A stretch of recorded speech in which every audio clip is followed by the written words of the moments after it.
Greetings and welcome to the FirstEnergy Corp First Quarter 2021 Earnings Conference Call. At this time, all participants are in a listen-only mode. A brief question-and-answer session will follow the formal presentation. If anyone should require operator assistance during the conference, please press star zero on your telephone keypad.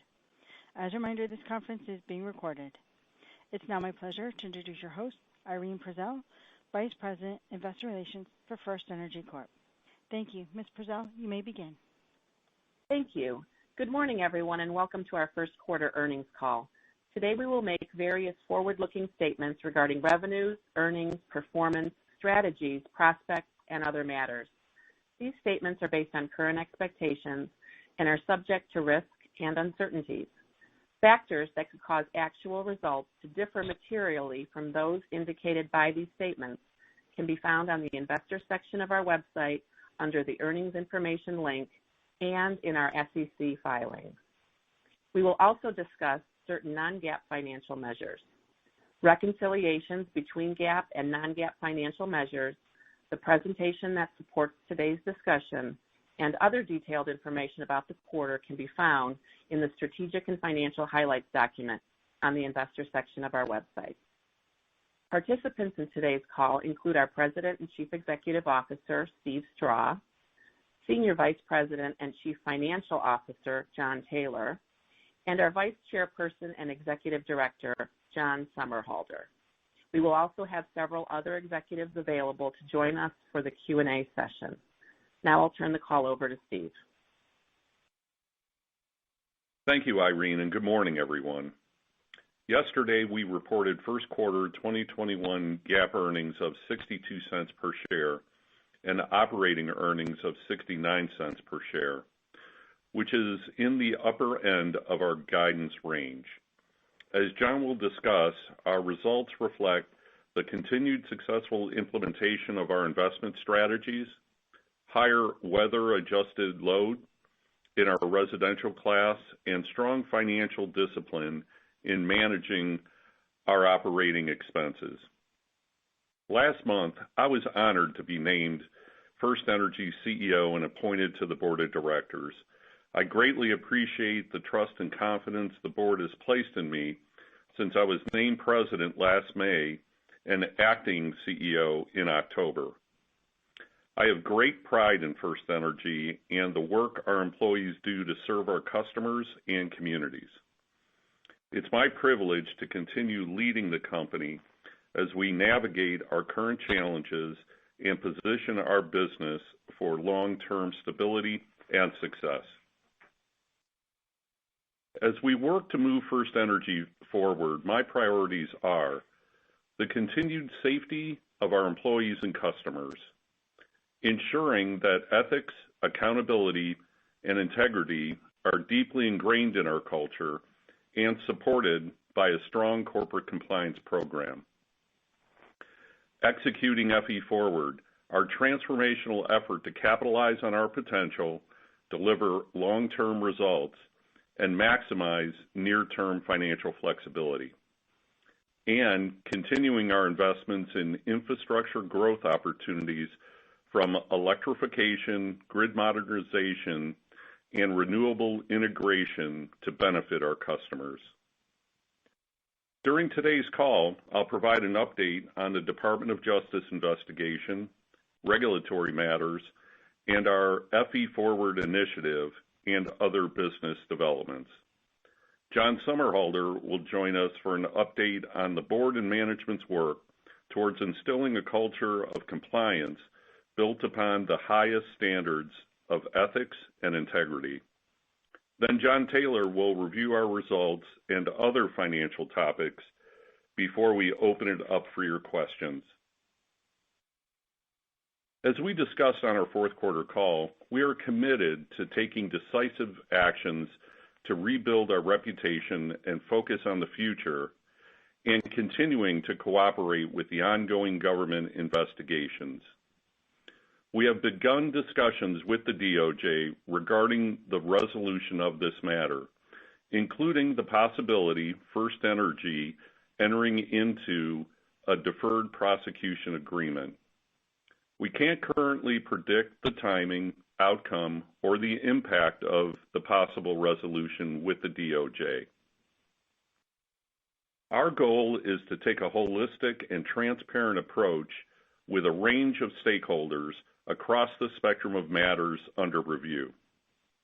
This approach is consistent with the changes we're making in our political and legislative engagement and advocacy. For example, we are stopping all contributions to 501c4s. We've paused all other political disbursements, including from our Political Action Committee, and we've limited our participation in the political process. We have also suspended and/or terminated various political consulting relationships. In addition, we'll be expanding our disclosures around political spending in order to provide increased transparency. For example, we have committed to post updates on our website on our corporate political activity, relationship with trade associations, and our corporate political activity policy, which is under revision. A comprehensive and open approach is also the cornerstone in our regulatory activity. In Ohio, we continue taking proactive steps to reduce the regulatory uncertainty affecting our utilities in the state. This includes our decision in late March to credit our Ohio utility customers approximately $27 million. This comprises the revenues that were collected through the decoupling mechanism authorized under Ohio law, plus interest. The partial settlement with the Ohio Attorney General to stop collections of decoupling revenues, and our decision not to seek recovery of lost distribution revenues from our Ohio customers. Together, these actions fully address the requirements approved in Ohio House Bill 128, as well as the related rate impact of House Bill 6 on our customers. These are important steps to put this matter behind us. In other Ohio regulatory matters, we proactively updated our testimony in the ESP quadrennial review case to provide prospective seat values on an individual company basis. We are engaged in settlement discussions with interested parties on this matter, as well as the 2017, 2018, and 2019 seat cases that were consolidated into this proceeding. During our last call, we mentioned that we were proactively engaging with our regulators to refund customers for certain vendor payments. Those conversations are underway in each affected jurisdiction. In Ohio, at the PUCO's request, the scope of our annual audit of rider DCR has been expanded to include a review of these payments. Outside of Ohio, our state regulatory activity is concentrated on customer-focused initiatives that will support the transition to a cleaner climate. For example, on March 1st, JCP&L filed a petition with the New Jersey Board of Public Utilities seeking approval for its proposed EV-driven program. If approved, the 4-year, $50 million program would offer incentives and rate structures to support the development of EV charging infrastructure throughout our New Jersey service territory in an effort to accelerate the adoption of electric vehicles and provide benefits to our residential, commercial, and industrial customers. And in late March, the Pennsylvania PUC approved our 5-year, $390 million Energy Efficiency and Conservation Plan, which supports the PUC's consumption reduction targets. In other recent developments, last week, FERC approved our uncontested JCP&L forward-looking formula rate settlement without any modifications. In March, we closed the transaction to sell JCP&L's 50% interest in the Yards Creek Pump Storage Hydro Plant and received proceeds of $155 million. And we also announced plans to sell Penelec's Waverly, New York distribution assets, which serves about 3,800 customers, to a local co-op. The deal, which is subject to regulatory approval, will simplify Penelec's business by solely focusing on Pennsylvania customers. During our fourth quarter call, we introduced you to FE Forward, our company-wide effort to transform FirstEnergy into a more resilient, effective industry leader, delivering superior customer value and shareholder returns. We expect the FE Forward initiatives to provide a more modern experience for our customers with efficiencies in operating and capital expenditures that can be strategically reinvested into our business, supporting our growth and investments in a smarter and cleaner electric grid, while also maintaining affordable electric bills.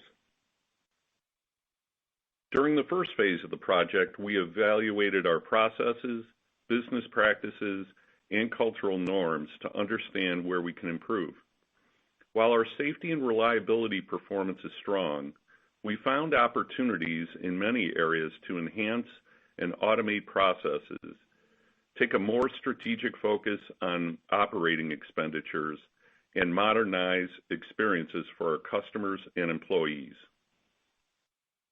We've identified more than 300 opportunities, and now we are diving deeper into these ideas, developing detailed executable plans as we prepare for implementation beginning later this quarter.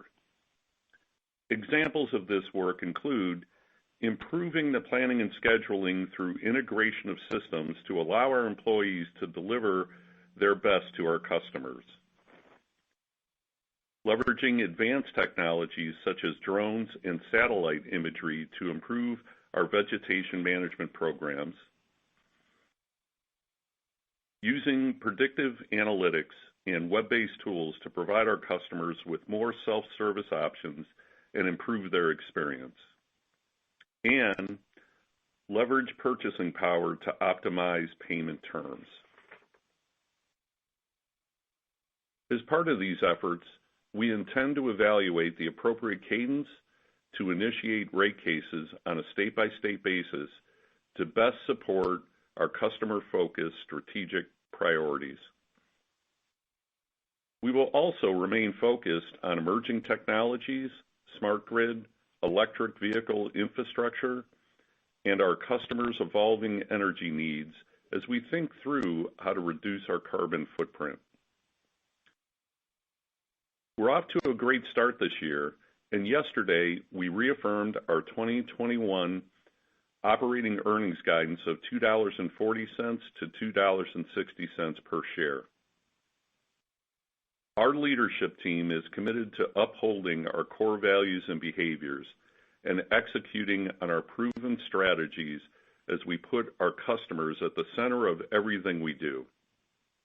We will take the appropriate steps to deliver on our promise to make FirstEnergy a better company, one that is respected by our customers, the investment community, regulators, and our employees. Thank you for your time and confidence. Now I'll turn the call over to John Summerhalter. Thanks, Steve, and hello, everyone. It's a privilege and a pleasure to join you today. I'd like to start by sharing my impressions of FirstEnergy after almost 2 months in this role.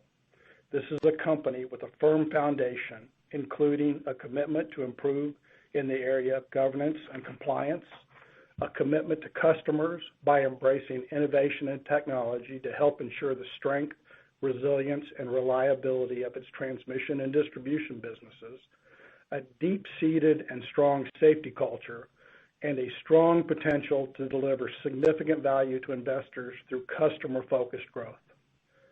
Since joining the team, I've been supporting senior leadership in advancing the company's priorities, strengthening our governance and compliance functions, and enhancing our relationships with external stakeholders, including regulators and the financial community.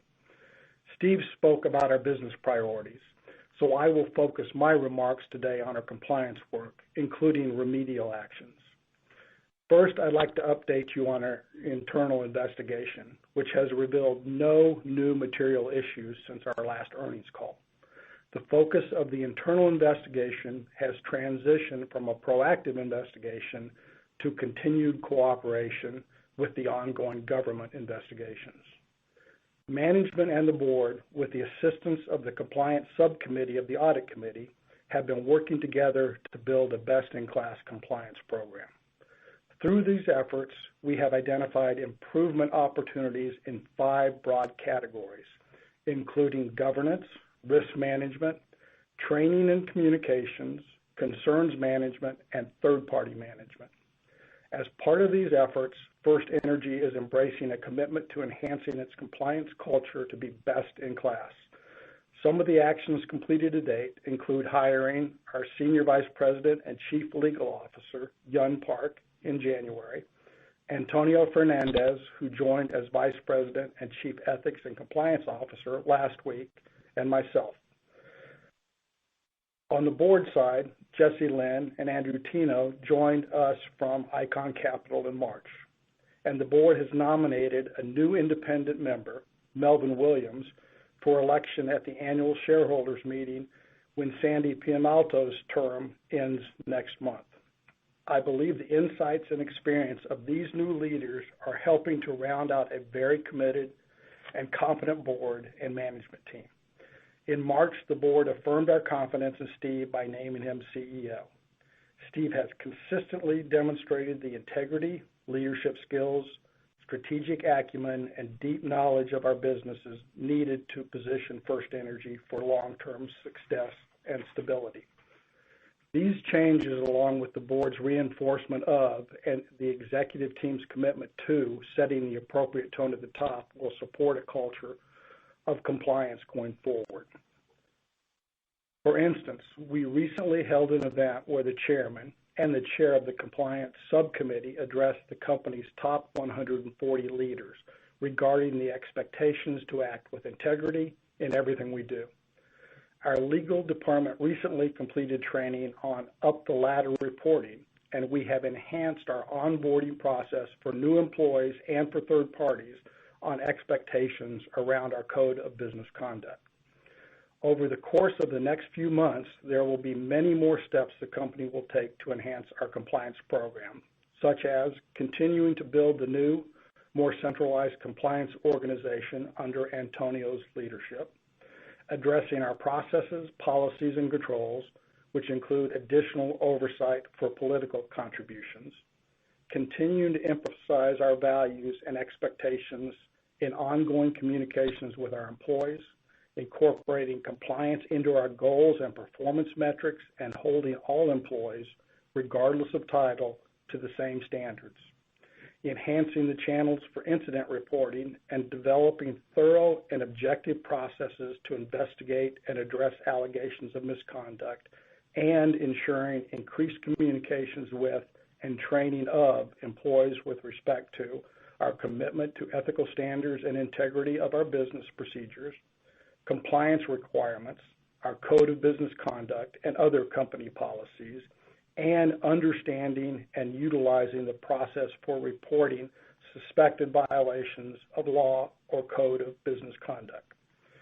We have also enhanced our internal controls around disbursements to require additional approvals, targeted reviews of any suspicious payments, and a reassessment of approval levels across the entire company.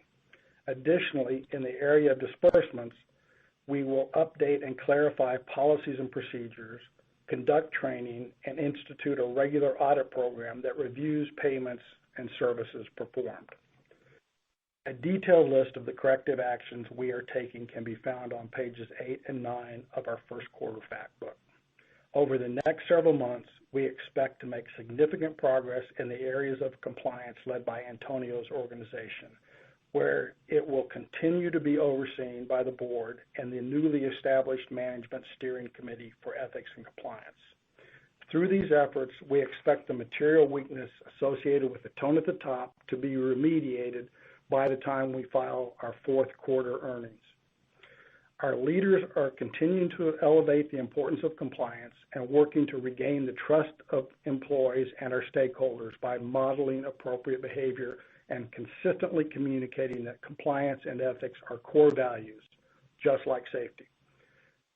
We are committed to ensuring that employees understand what is expected of them and are comfortable reporting ethical violations without fear of repercussions. By continually emphasizing the importance of compliance to our strategies and future, as well as demonstrating that we are setting the right tone at the top, we strive to bolster confidence among our employees that the management team and the board are taking the proper, decisive actions to move the company forward. I believe we have learned a lot from recent challenges and are taking the right actions to emerge as a better, stronger company with a bright future. Now I'll turn the floor over to John Taylor for a review of first quarter results and a financial update. Thanks, John. Before I review the quarter, you have probably noticed a new look to the materials posted to our website. We have provided new disclosures in three main areas within our investor fact book. Our steps to support a cleaner, smarter grid and the movement to more green and renewable resources, additional disclosures on our balance sheet, including our funds from operations target and the steps we're taking to achieve our goals, and third, enhanced ESG disclosures. Also note that we continue to provide more robust disclosures on ROEs, including more granular sensitivities. Yesterday, we announced GAAP earnings of 62 cents per share for the first quarter of 2021, and operating earnings of 69 cents per share, which was at the upper end of our guidance range. GAAP results for 2021 include two special items: regulatory charges related to customer refunds associated with previously collected Ohio decoupling revenues, and expenses associated with the investigation. In our distribution business, our results for the first quarter of this year, as compared to 2020, reflect higher residential usage on both an actual and weather-adjusted basis, as well as growth from incremental riders and rate increases, including DCR and grid modernization in Ohio, the distribution system improvement charge in Pennsylvania, and the implementation of our base rate case settlement in New Jersey. These drivers were partially offset by 10 cents per share related to the absence of Ohio decoupling revenues and our decision to forego the collection of lost distribution revenues from our residential and commercial customers. Our total distribution deliveries for the first quarter of 2021 decreased 2% on a weather-adjusted basis as compared to the last year, reflecting an increase in residential sales of 2% as customers continue to spend more time at home in the first quarter of 2021, a decline of 7% in commercial sales, and in our industrial class, first quarter load decreased 3%. It's worth noting that total distribution deliveries through the first quarter are consistent with our internal load forecast, with residential demand 2% higher versus our forecast, while industrial load is down 2%.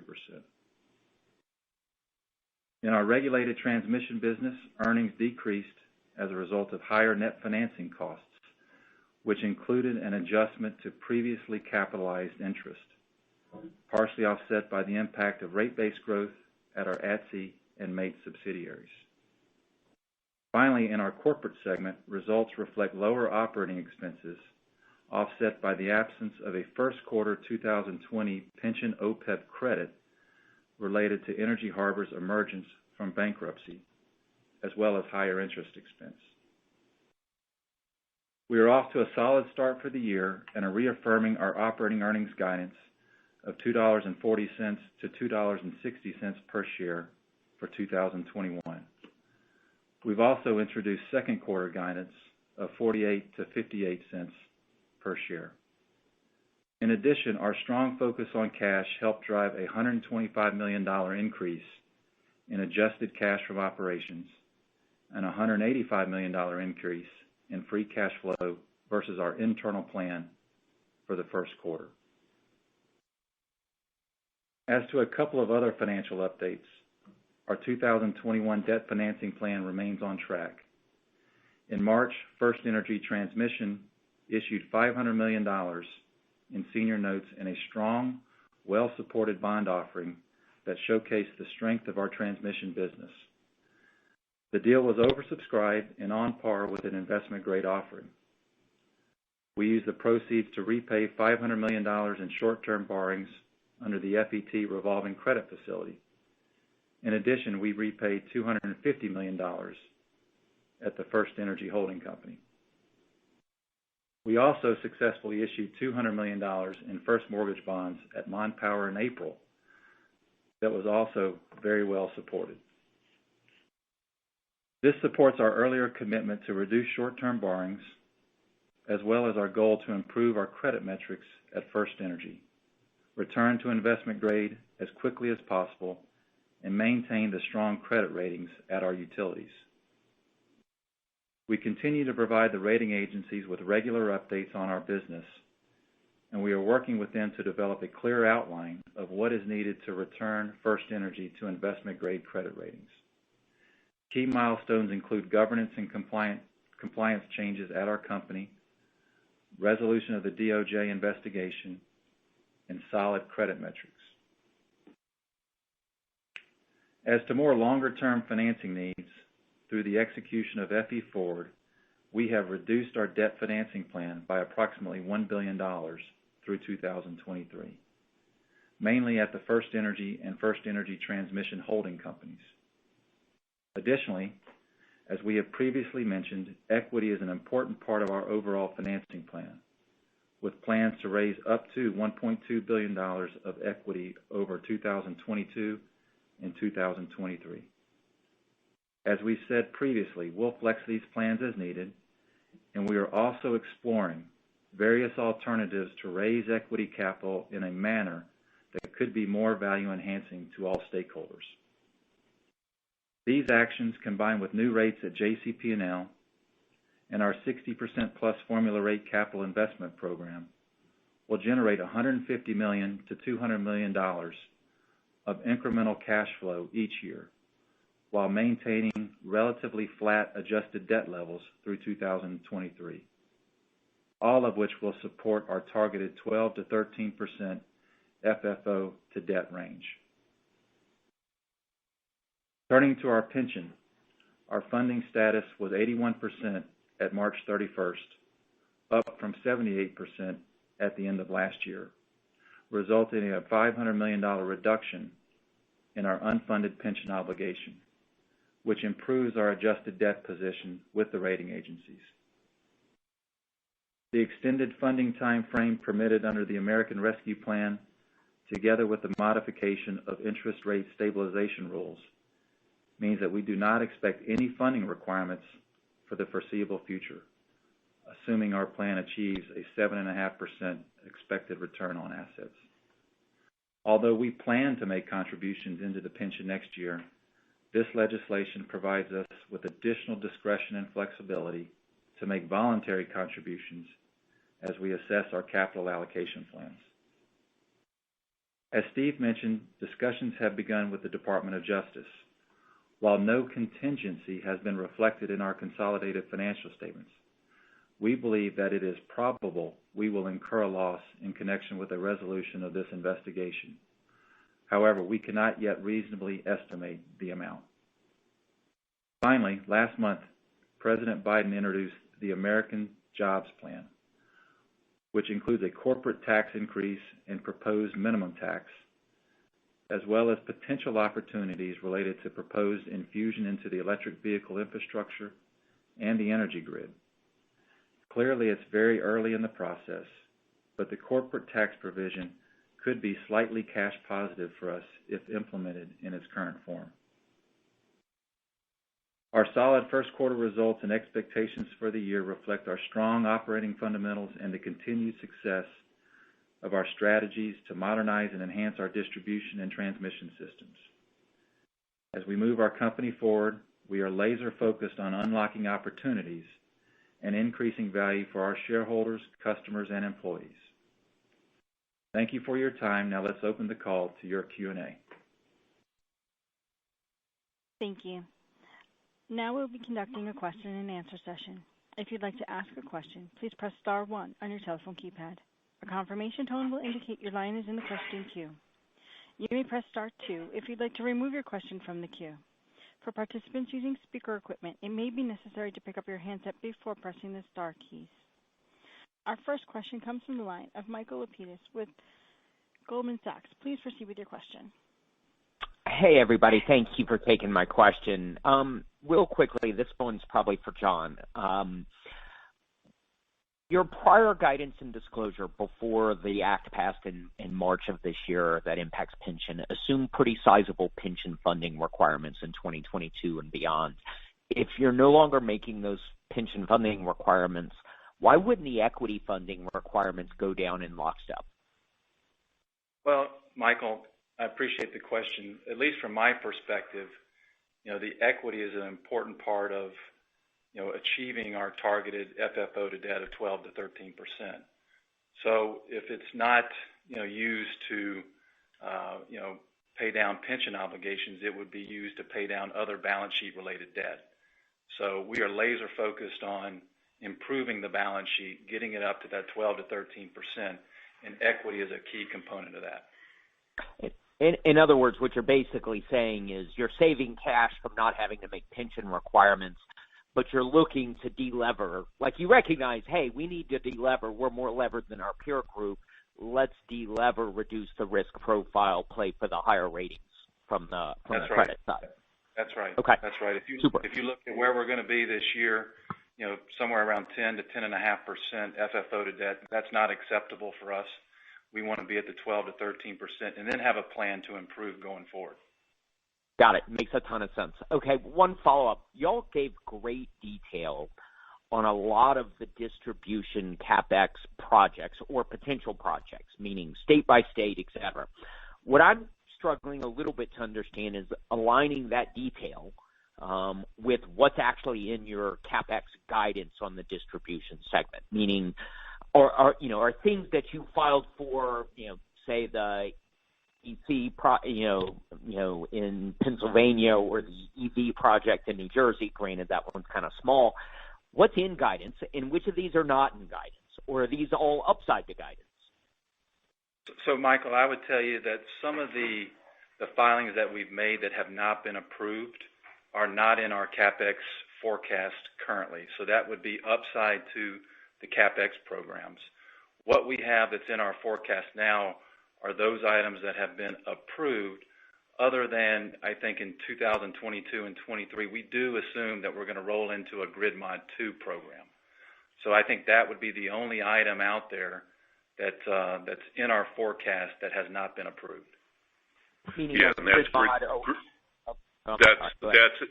I'm sorry, Michael, that's in Ohio, Grid Mod 2 in Ohio.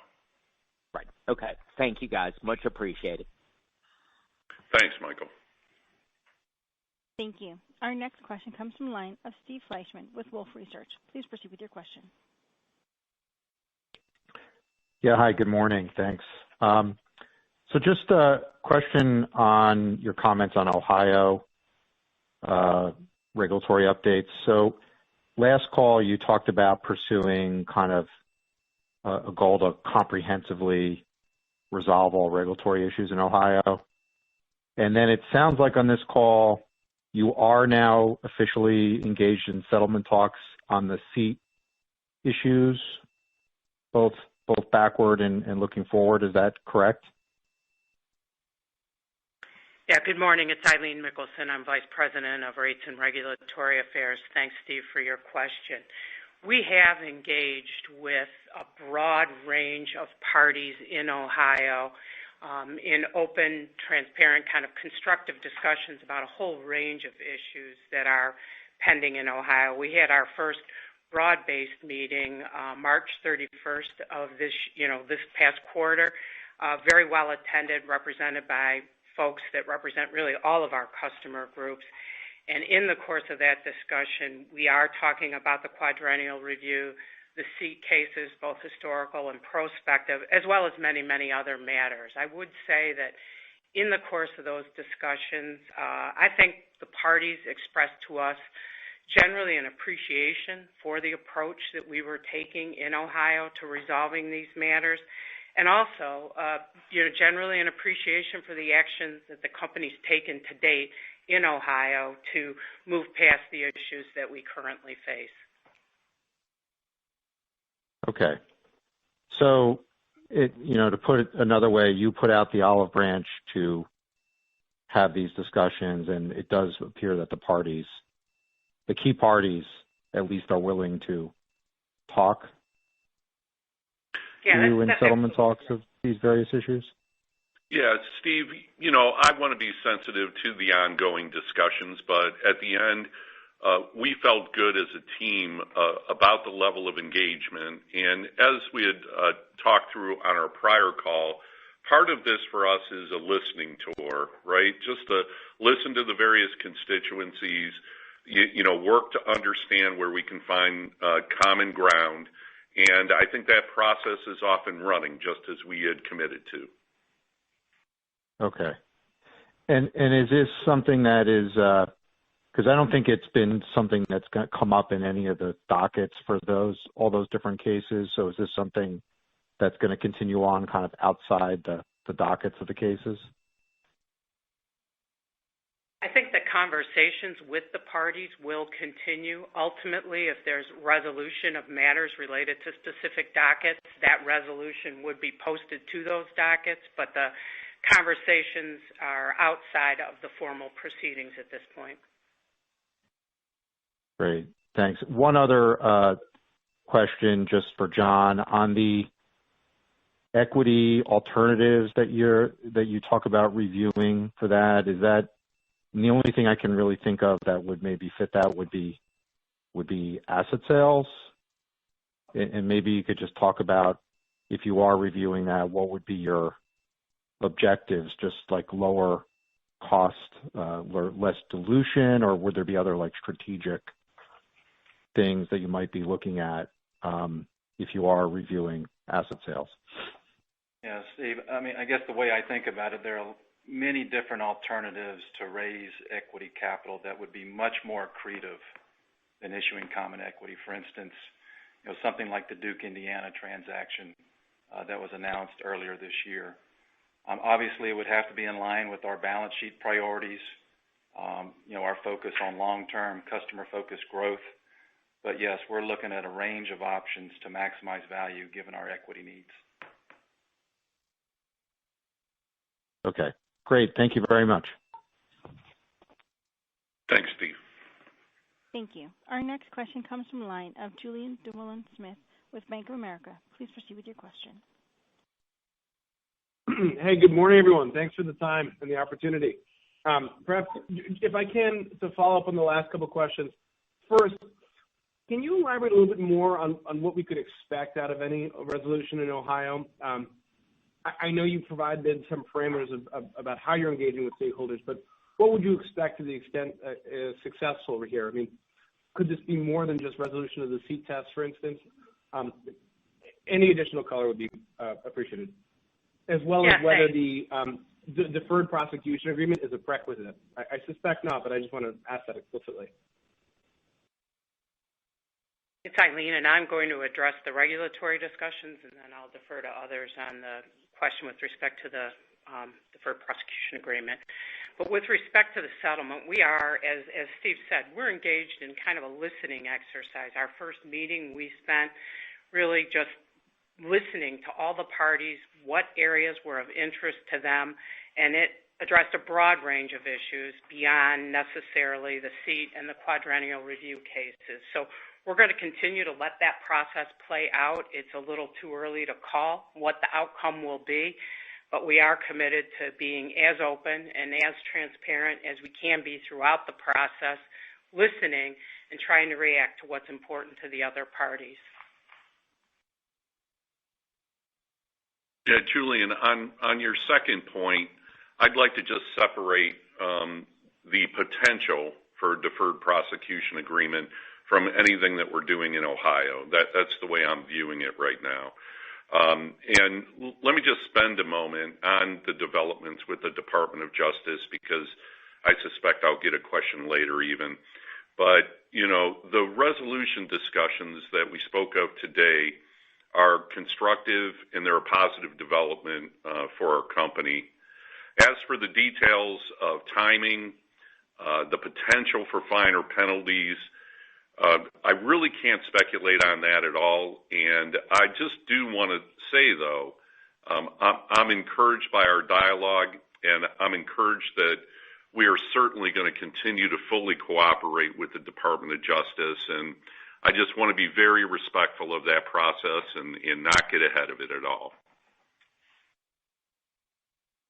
Okay, understood. If you don't mind, can I clarify the last question? I think you were responding to Mike here on the FFO to debt metrics and where you stand today versus prospectively.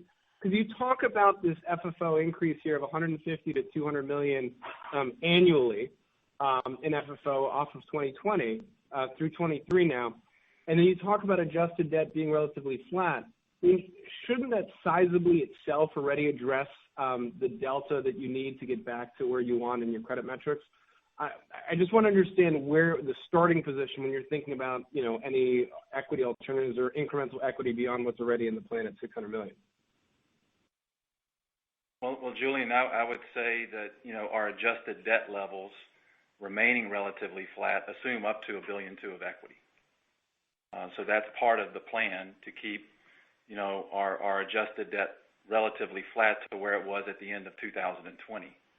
And then from an FFO perspective, I mean, if 60% of your CapEx program is on formula rates, you're going to see some slight load benefits over the next 2 or 3 years as industrial and commercial come back. We have the JCP&L rate case that's going to be implementing new rates at the end of this year. That's going to be cash flow positive at the end of this year into next year. So that's really going to be driving that incremental FFO up to $150, $200 million a year for the next few years. And so if we keep our adjusted debt levels, then naturally you'll grow into that 12 to 13%. Right. Said differently, status quo, you're already on track to get back to where your metrics need to be, and we should be thinking about any incremental equity as addressing any incremental needs that might not come out of the organic business, but rather specific to funding requirements from a DPA or otherwise, or CapEx. Correct. Excellent. Thank you for clarifying that, guys. Have a great day. Thanks, Julian. Thank you. Our next question comes from the line of Jeremy Tonet with J.P. Morgan. Please proceed with your question. Hi, good morning. Good morning. Just wanted to shift gears a bit here if I could. And with the Biden infrastructure plan, granted it's very early innings and things can, still kind of change shape over time. But just wondering at this stage, what do you see the opportunities for FE at this point if the plan were to come to fruition as kind of broadly proposed right now? Well, I think there's potential for our company very clearly. We have, being a fully regulated transmission and distribution company in a 5-state area with the diversity of assets that we have that may well be impacted, of course, in the transition in whatever form it takes to cleaner energy, will certainly benefit our company, and I think we're well positioned for that. I believe there's other factors that will come into consideration as the administration goes through the necessary next steps. We have to have a very thoughtful transition embedded in this plan.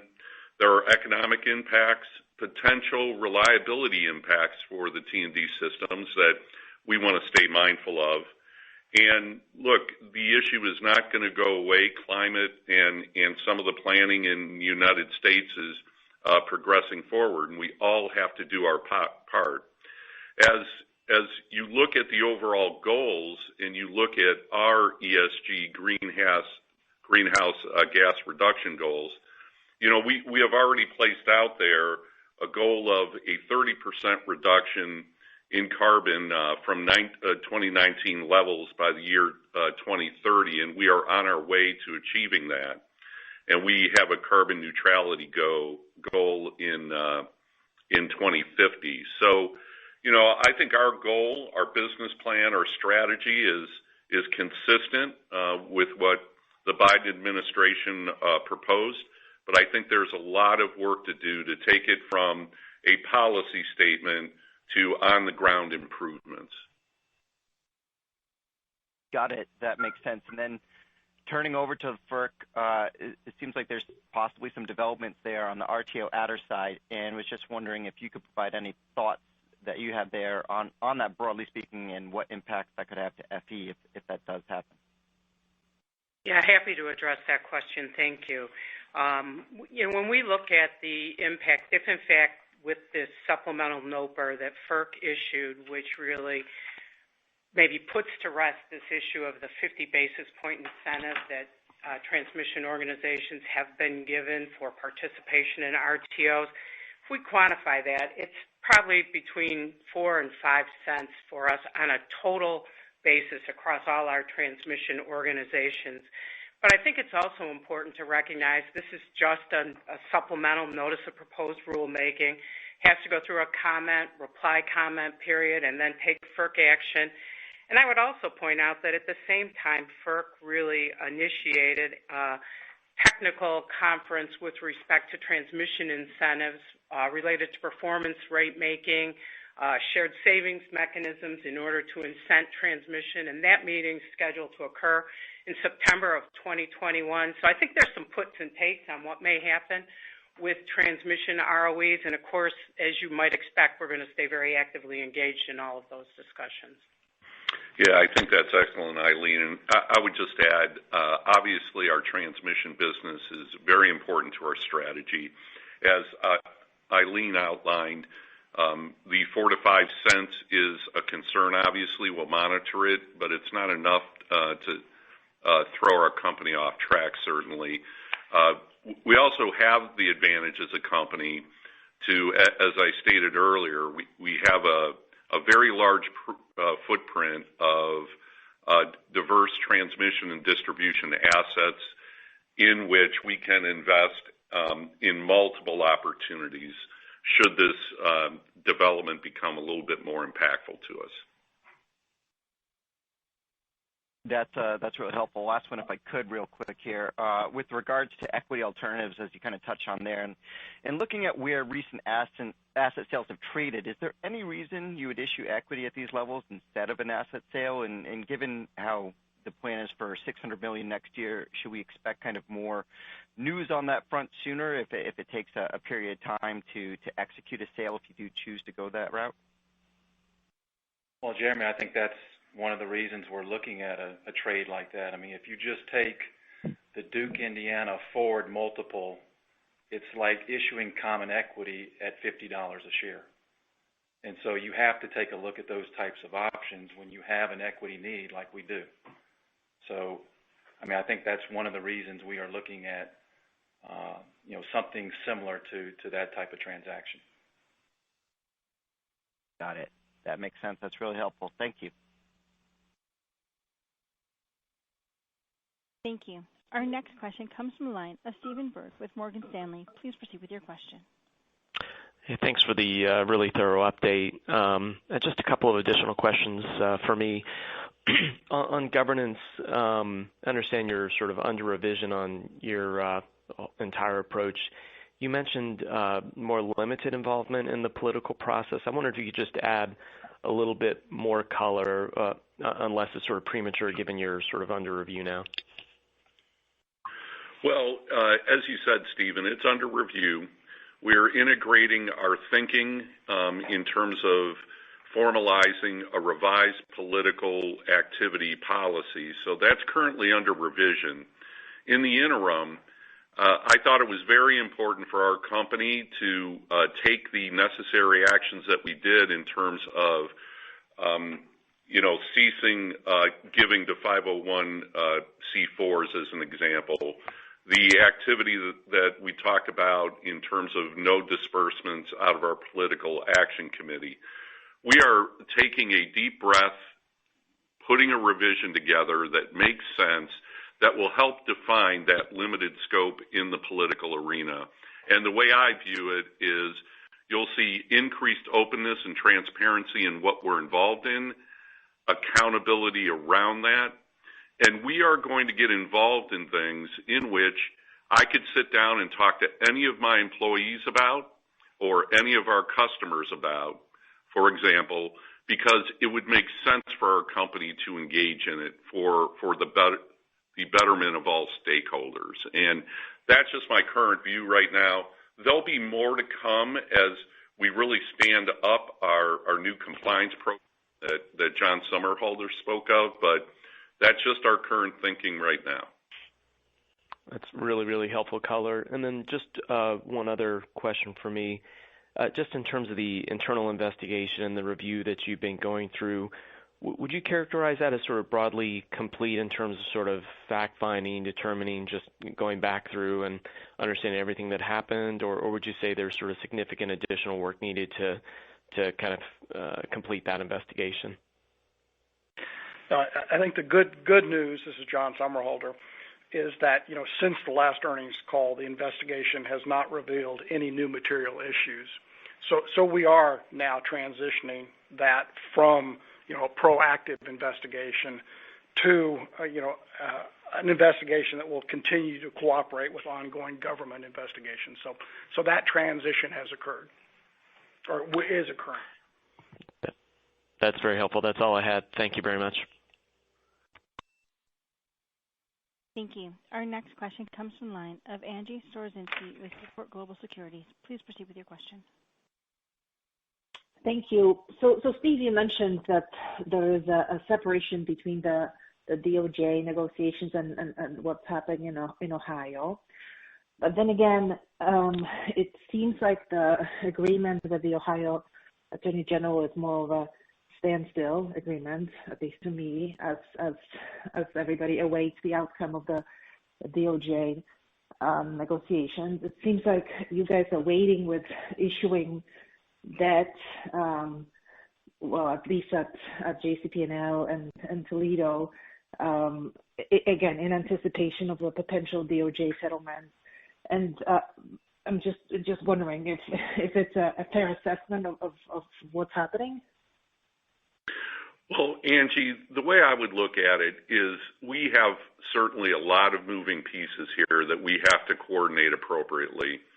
And to the extent, we're going to deal with and fully cooperate with the DOJ. In my view, that's one work stream that we're working on. All the activity that we have in Ohio, which I find encouraging, but we have a lot more work to do there. That's a separate work stream. We have multiple others that we're working through. The way I would look at it is, to the extent that may or may not influence our financing plan, we just integrate that into the way the pieces are moving for us. And once again, John Taylor outlined the success that we've had in the markets. And I think we are with all the moving pieces we have, we're in a stable environment with regard to all of that. So I guess that's perhaps my best way to approach your question. Okay. And separately, thank you for the additional disclosures in the fact book. It's these are greatly appreciated.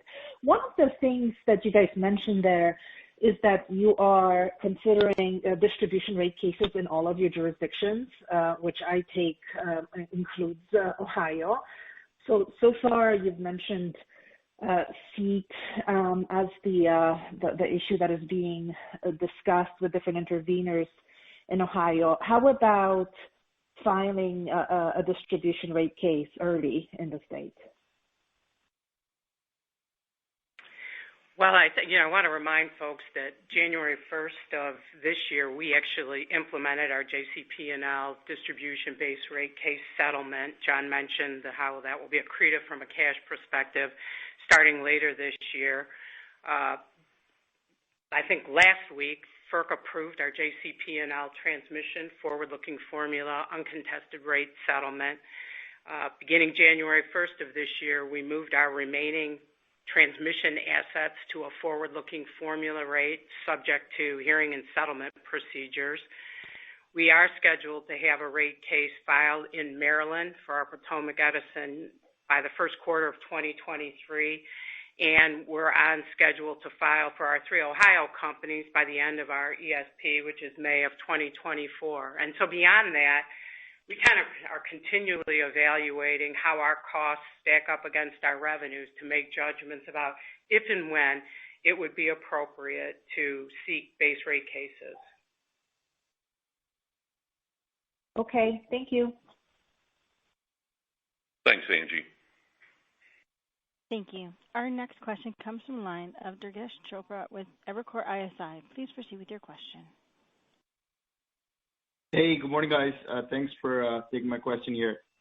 Just wanted to clarify something, John. In your commentary, you mentioned removal of a material weakness, driven by the actions you're taking on the governance front. Is that sort of a audit-driven requirement, or is that something that sort of you're working with in tandem with credit agencies?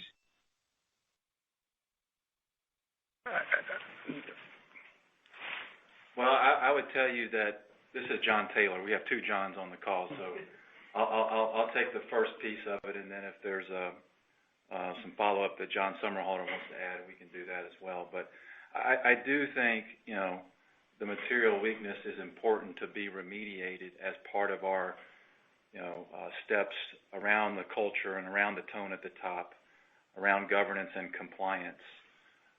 So I do think, we spoke a little bit with the rating agencies about the plans around the material weakness, so I do think that's important to them.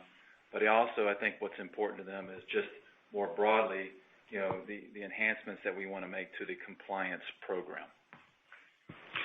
This is John Summerhalter. Just to follow up on that, the set of recommendations, and if you look in the fact book on pages 8 and 9, those are things that we're pursuing in combination with our subcommittee of the compliance subcommittee of the audit committee.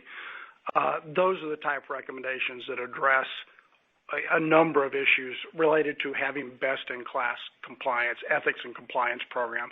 That's very important to us. We're putting a high priority on that. But then that will allow our internal, Jason and the internal folks, as well as our external auditor, to then work through the issues related to the material weakness. That's why we indicate that we have a plan both to implement those recommendations and deal with the material weakness that we anticipate will allow us to deal with remediate the material weakness by the time we file our fourth quarter Q or the K and announce our fourth quarter earnings. Understood. Thank you. Just a quick follow-up to that. Is there sort of and I think you sort of touched on this in your prepared remarks, but is there sort of a roadmap or sort of boxes you need to check in terms of actions you need to take from a governance standpoint for the credit rating agencies to get more constructive? Have they shared sort of any qualitative or quantitative information with you to that effect? Yeah, we're working through that, Durgesh, right now with them. I mean, I think they're going to want to see, us institute some of these enhancements that we've laid out in the fact book around governance and compliance, as well as maybe some of the detailed controls that we've implemented around disbursements that we spoke of in our prepared remarks. They want to be sure that this type of issue will not happen again, that we have the control structure, the culture to ensure that this type of issue will not happen again, or that we've built the controls and the culture that would prohibit that type of those types of issues. So I think they'll be focused on those types of issues. Understood. Appreciate the color, guys. Thanks for the time. Thank you. Our next question comes from the line of Paul Patterson with Glenrock Associates. Please proceed with your question. Hey, good morning. Good morning.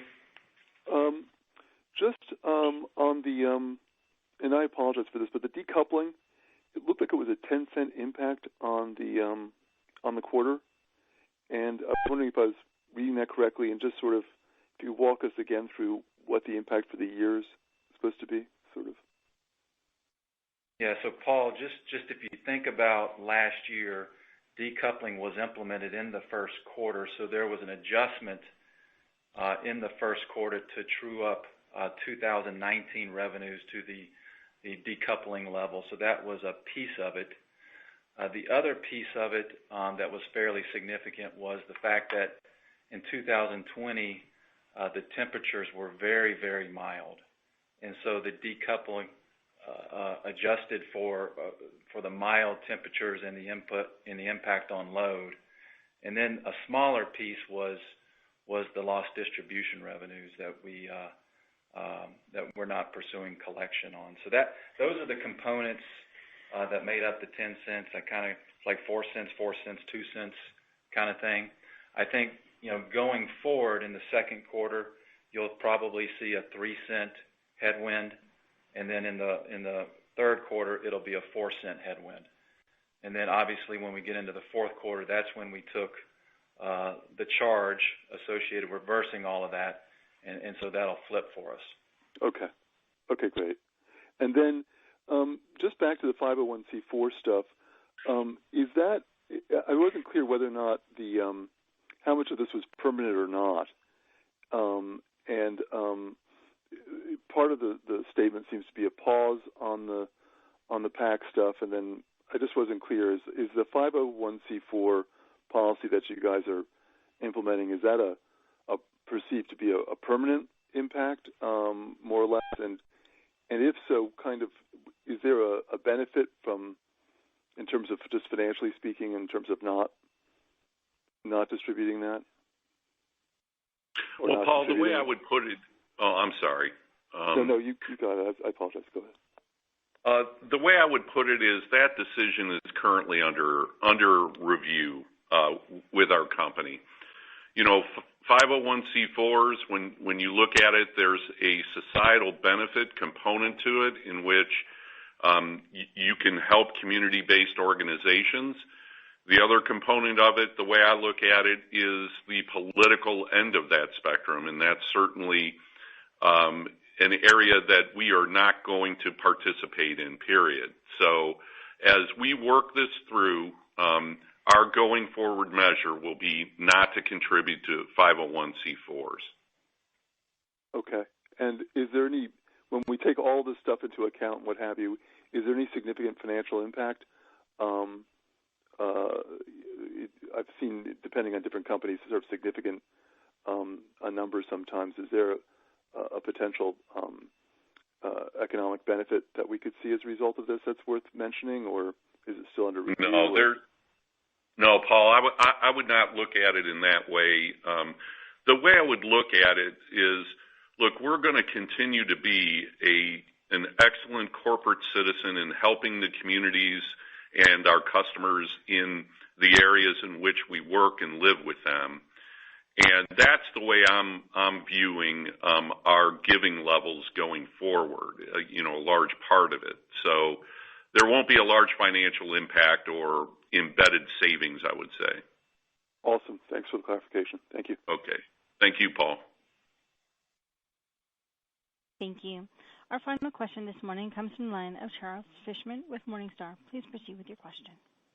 Thank you. Guess I'm batting cleanup, huh? Hey, just one question on transmission. Your forecasted investment went down, $100 million in 21. You lowered the bottom of the range in 22 and 23. My question would be, is that reduction project specific, or you want to see a little more clarity on some of the FERC cases? Is it balance sheet enhancement? You're slowing down the cadence of the investment, or I guess the fourth choice, or maybe it's all of the above. Is it to do with the Biden plan of the $100 million in transmission, and what impact or what opportunities that could create for regulated transmission? Yeah, Charles, this is John. So you're right that we did adjust some of the CapEx programs in transmission.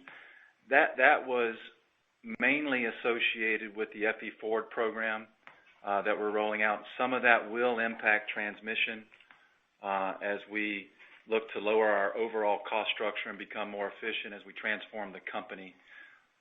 We will consider, ramping up CapEx, once we get clarity around the Department of Justice investigation and outcomes. So that's why we kind of took it off the bottom end of the range in those future years to give us a little bit of flexibility if we wanted to ramp up capital. We could get more work done with less money. Got it. Okay. I understand for lowering the range in 22 and 23. The $100 million this year, is that project specific, Tom? So it's not necessarily project specific, but it is associated with restructuring some vendor contracts that we've had. We looked at some of the projects from a health perspective and decided to pull back a little bit until we run it through our new process around asset health modeling. Okay, great. Excellent. Real helpful. Thank you. That's all I had. Thank you. Ladies and gentlemen, that concludes our question and answer session. I'll turn the floor back to Mr. Strah for any final comments. Thank you. I'd like to thank everyone for being with us today and your continued support. Our leadership team is committed to transforming FirstEnergy into an industry leader that can deliver exceptional value to our customers and shareholders. And I hope everyone stays healthy and safe, and we'll talk to you all soon again. Thanks. Thank you. This concludes today's conference. You may disconnect your lines at this time. Thank you for your participation.